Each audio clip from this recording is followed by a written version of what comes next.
নতুন আলু দিয়ে আলুর দম বানিয়ে অনেক খেয়েছেন, কিন্তু এমন ভিন্ন টেস্টের আলুর দম এর আগে কখনোই খাননি। ধনিয়া পাতা, কাঁচামরিচ আর রসুনের ফ্রেশ ফ্লেভার, আর তার সাথে দেশি নতুন কাঁচা পাকা টমেটো এবং পেঁয়াজ পাতার মিশ্রণে তৈরি এক ভিন্ন স্বাদের দারুণ মজাদার আলুর দম। একদম সহজ, কম উপকরণে, কিন্তু স্বাদে রেস্টুরেন্ট থেকেও স্পেশাল। বানাতে সময় লাগে একদমই অল্প, আর উপকরণ একেবারেই স্বল্প। তাই দি ফ্রেশ ফ্লেভারের আজকের আয়োজন নতুন আলুর দম।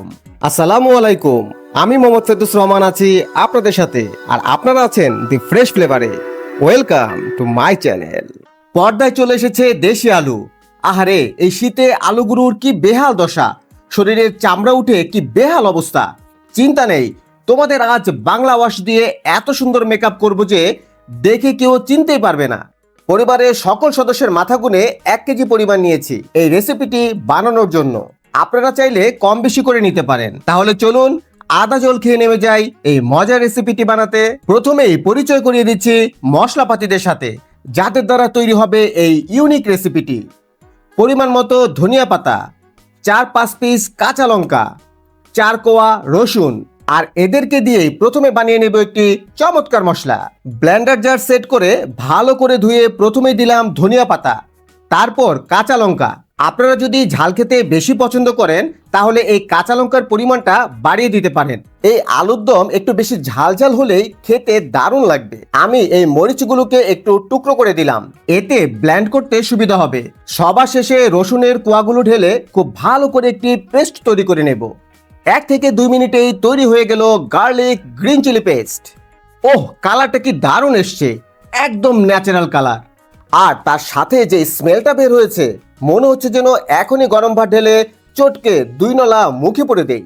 বাংলা, ইংলিশ, হিন্দি সব ধরনের ওয়াশ শেষ করে আলুগুলোকে একদম রেডি করে ফেললাম। এমন ওয়াশ দিয়েছি, দেখুন কেমন চকচক করছে। এবার এর বডিগুলোকে একটু ছোট করে দিতে হবে, জাস্ট দেখতে একটু সুন্দর লাগবে, এই আর কি। চাইলে এরকম 2 খণ্ড করে ফেলুন, আর না চাইলে এইরকম আস্ত রেখেও এই রেসিপিটি তৈরি করতে পারবেন।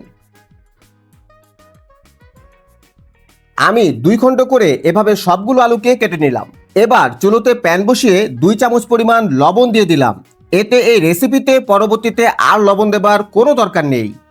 এবার সবগুলো আলু এই লবণ পানিতে ঢেলে সেদ্ধ করে নেব। হাই হিটে আলুগুলোকে 10 থেকে 15 মিনিট সেদ্ধ করে নিলাম। এই ক্ষেত্রে একটি টিপস শেয়ার করি, আলুগুলোকে এই পানিতে আমরা পুরোপুরি সেদ্ধ করব না, জাস্ট 80% মতো সেদ্ধ করে নেব। এতে করে আলুগুলো আস্ত থাকবে আর খেতেও মজা লাগবে। নাও ফাইনাল রাউন্ড। কড়াইতে পরিমাণ মতো মাস্টার্ড অয়েল দিয়ে তেলটা ভালো করে গরম করে নেব।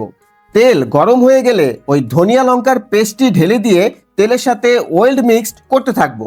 এই সময় চুলোর আঁচ লো মুডে থাকবে। এই তেল আর মশলার কাঁচা ভাবটি দূর করার জন্য জাস্ট 1 মিনিট কুক করলেই হবে।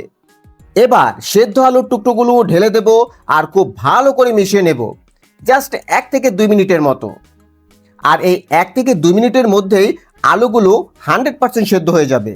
নামানোর পূর্বে স্লাইস করে কেটে রাখা টমেটো এবং পেঁয়াজ পাতা দিয়ে 1 মিনিটের মতো নেড়ে চেড়ে নামিয়ে ফেলবো। এবার একটি বাটিতে নামিয়ে গরম গরম পরিবেশন করব।